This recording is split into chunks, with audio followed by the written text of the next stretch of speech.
Hello everyone, कैसे हो आप लोग। बहुत बहुत स्वागत है आपका super fast classes YouTube channel पे। दोस्तों, इस वीडियो में हम देखेंगे सोशल साइंस यानी सामाजिक विज्ञान के कुछ महत्वपूर्ण प्रश्न।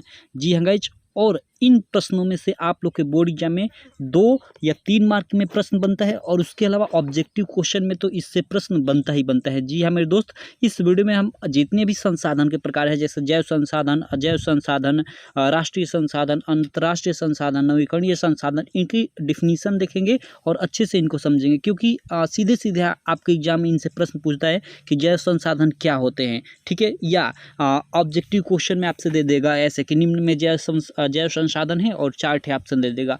तो उसको जानने के लिए इस वीडियो को, ठीक है, उन क्वेश्चन को करने के लिए इस वीडियो को आपको पढ़ना जरूरी है। तो वीडियो अंत तक देखते रहिए और चैनल को अभी तक सब्सक्राइब नहीं किए हैं तो चैनल को सब्सक्राइब कर ले और बेल आइकन को भी दबा ले, जिससे मेरी सारी वीडियो की नोटिफिकेशन आपको मिलती रहे। तो आप सबसे पहले यहाँ पे देख सकते हो संसाधनों के प्रकार में सबसे पहला जो जैव संसाधन है उसे हम लोग देख लेते हैं कि जैव संसाधन क्या होते हैं। तो देखिए, जैव संसाधन वे संसाधन होते हैं ना जिनमें जीवन व्याप्त होता है। जीवन व्याप्त होने का मतलब क्या है, जैसे मनुष्य, मछली, वनस्पति आदि, ये सब जैव संसाधन के अंतर्गत आते हैं। तो सिंपल सा जैव संसाधन की यही डिफिनीशन है कि जैव संसाधन वे संसाधन होते हैं जिनमें जीवन व्याप्त होता है। सिंपल, जैसे मनुष्य, मछली, वनस्पति, पशु आदि।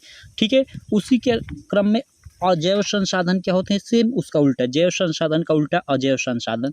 जिनमें जीवन व्याप्त नहीं होता है वो अजैव संसाधन कहलाते हैं। देख सकते हैं, अजैव संसाधन वे संसाधन होते हैं जिनमें जीवन व्याप्त नहीं होता है। और देख सकते हैं जैसे पर्वत हो गया, मेज हो गया, धातुएं आदि हो गई, ये सब अजैव संसाधन के अंतर्गत आती है। तो आई होप आपको जैव और अजैव संसाधन क्लियर हो गया होगा। जिनमें जीवन व्याप्त होता है वो जैव संसाधन होते हैं, यानी मनुष्य, वनस्पति, पौधे आदि। ठीक है, उसके अलावा अजैव संसाधन तो वे संसाधन जिनमें जीवन व्याप्त नहीं होता है वो अजैव संसाधन कहलाते हैं, जैसे मेज, कुर्सी, और उसके अलावा और भी बहुत सारे उदाहरण हो सकते हैं। तो आप ये जैव संसाधन, अजैव संसाधन अच्छे से समझ गए। अगर ऑब्जेक्टिव क्वेश्चन में भी आता है तो आप इसको कर लोगे। अब चलिए हम थोड़ा नवीकरणीय और अनवीकरणीय संसाधन के बारे में समझ लेते हैं। यहाँ देखिए कि नवीकरणीय और अनवीकरणीय संसाधन क्या होते हैं। सबसे पहले यहाँ हम समझ लेते हैं थोड़ा नवीकरणीय संसाधन। यहाँ पे देख सकते हैं हम लोग का ऑप्शन नवीकरणीय संसाधन। नवीकरणीय संसाधन क्या होता है, तो देखिए, नवीकरणीय संसाधन वे संसाधन होते हैं जिन्हें प्राकृतिक रूप से पुनः प्राप्त किया जा सकता है। ओके, मतलब जैसे देखिए, जैसे पवन ऊर्जा हो गई, सौर ऊर्जा हो गई, इन्हें हम बार बार प्राकृतिक रूप से प्राप्त कर सकते हैं। ठीक है, तो ये क्या हो गई, ये नवीकरणीय संसाधन हो गई। और अनवीकरणीय संसाधन वे होते हैं ना, मतलब जिन्हें हम पुनः प्राप्त नहीं कर सकते। एक बार वो नष्ट हो जाता है ना तो फिर वो खत्म ही हो जाता है। जैसे कोयला हो गया, पेट्रोलियम हो गया और प्राकृतिक गैस, यानी जो हम लोग के घर आती है एलपीजी, लिक्विड पेट्रोलियम गैस। ठीक है, ये सब अनवीकरणीय संसाधन है। तो अनवीकरणीय संसाधन की डिफिनीशन आप क्या लिखोगे कि अनवीकरणीय संसाधन वे संसाधन होते हैं जिन्हें उपयोग करने के बाद पुनः प्राप्त नहीं किया जा सकता। इनके निर्माण में हजारों लाखों वर्ष लग जाते हैं। जी हाँ मेरे दोस्त, पेट्रोलियम, प्राकृतिक गैस, और इनकी मात्रा जो भी है ना वो लिमिटेड है। ये अनलिमिटेड नहीं है कि कभी ख़त्म ही नहीं होगा। जैसे वायु है, वायु हवा है तो ये कभी खत्म नहीं होगी। ठीक है, और वायु देखिए, आप उसको एक बार प्रयोग कर लिए, फिर दोबारा उसी वायु को यानी उसी हवा का आप प्रयोग कर सकते हैं। लेकिन पेट्रोलियम और प्राकृतिक गैस में ऐसा नहीं होगा। एक बार उसको आप यूज कर लिए तो फिर वो दोबारा उसको यूज नहीं कर पाएंगे। तो ये डिफरेंस है नवीकरणीय और अनवीकरणीय संसाधन में। तो आई होप आप लोग को क्लियर हो गया होगा कि नवीकरणीय और अनवीकरणीय संसाधन क्या होते हैं। अब देखिए हम थोड़ा अलग और संसाधनों के प्रकार देख लेते हैं। यहाँ पे आप लोग देख सकते हो स्वामित्व के आधार पे हम संसाधनों का प्रकार, और उसमें जो फर्स्ट संसाधन का प्रकार है आप लोग देख सकते हो वो है व्यक्तिगत संसाधन। ये व्यक्तिगत संसाधन क्या होता है, यहाँ पे आप लोग देख सकते हो। देखिए, व्यक्तिगत ना जो एक व्यक्ति के पास होता है। जैसे यहाँ पे देखिए डिफिनीशन साफ साफ लिखा गया कि व्यक्तिगत संसाधन वे संसाधन होते हैं जिस पर किसी निजी व्यक्ति का स्वामित्व यानी वही उसका अधिकार हो, हक हो। जैसे किसी किसान की अपनी जमीन, उसका अपना घर या उसका अपना ट्रैक्टर, ये सब व्यक्तिगत संसाधन है। ठीक है, तो व्यक्तिगत संसाधन आप समझ गए। उसके बाद चलिए जैसे सामुदायिक संसाधन समझ लेते हैं। जैसे यहाँ पे देखिए डिफिनीशन है, सामुदायिक संसाधन क्या होते हैं। तो देखिए यहाँ पे आप लोग देख सकते हो, एक मिनट हम इसको समझ लेते हैं। सामुदायिक संसाधन क्या होते हैं, यहाँ पे आप लोग देख सकते हो साफ साफ लिखा हुआ है कि सामुदायिक संसाधन वे संसाधन होते हैं जिस पर किसी निजी व्यक्ति का स्वामित्व यानी हक न होकर पूरे समुदाय या समाज के पास होता है, उन्हें सामुदायिक संसाधन कहते हैं। जैसे देखिए, जैसे आप लोग का ना जो चारागाह हो गई या पार्क वार्क हो गई या जो तालाब हो गया, ये सब सामुदायिक संसाधन, मतलब उस पे किसी एक व्यक्ति का अधिकार नहीं होता है। अब कहोगे कि तालाब, तो देखिए तालाब अगर कोई पर्सनली व्यक्ति अपने ज़मीन में जैसे खुदवाता है तो वो तो उसका है, ठीक है। अब वो सामुदायिक संसाधन के अंतर्गत नहीं आएगा। लेकिन आप देखे होंगे बहुत सारे मतलब ऐसे तालाब उलाब होते हैं ना जो मतलब जिसके मतलब किसी पार्टिकुलर किसी व्यक्ति के वो ज़मीन में नहीं होता है, वो वो गवर्नमेंट के अंडर में वो ज़मीन होती है, तो वो सामुदायिक सब संसाधन होते हैं, ठीक है। अब उसी प्रकार जैसे राष्ट्रीय संसाधन है, आप लोग देख सकते हो यहाँ पे ऑप्शन है राष्ट्रीय संसाधन। तो ये राष्ट्रीय संसाधन क्या है, इस चीज़ को भी हम लोग समझ लेते हैं।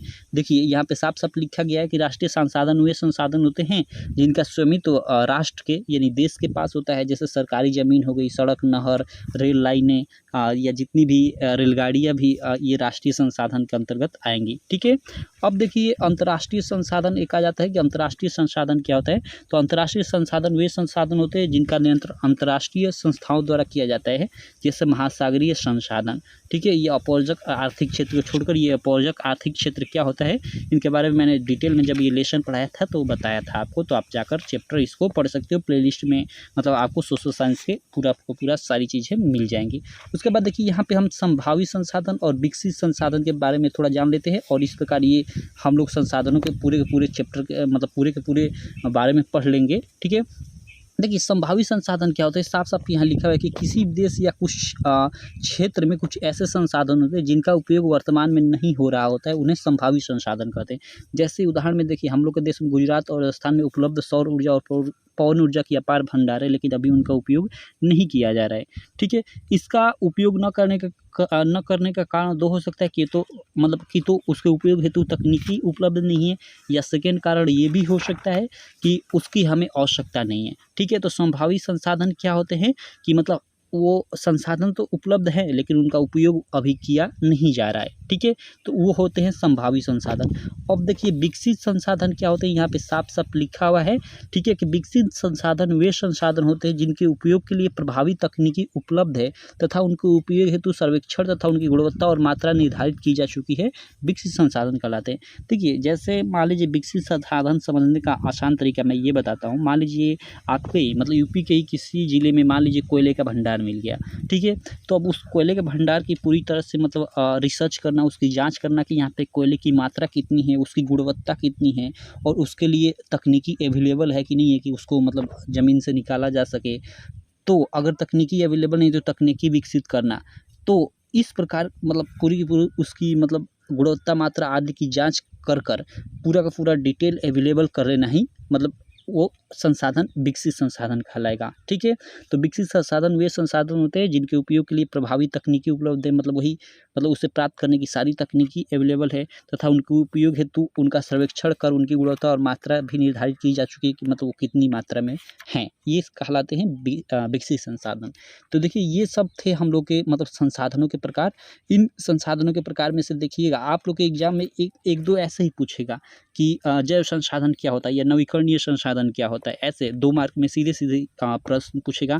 या कभी कभी आपसे नवीकरणीय और अनवीकरणीय संसाधन में अंतर क्या है, अंतर पूछेगा और 3 मार्क में प्रश्न पूछ देगा, ठीक है। कभी कभी ऑब्जेक्टिव क्वेश्चन में आपसे मतलब पूछेगा, जैसे दे देगा जैव संसाधन, निम्न में जैव संसाधन है और चार्ट है, ऑप्शन दे देगा।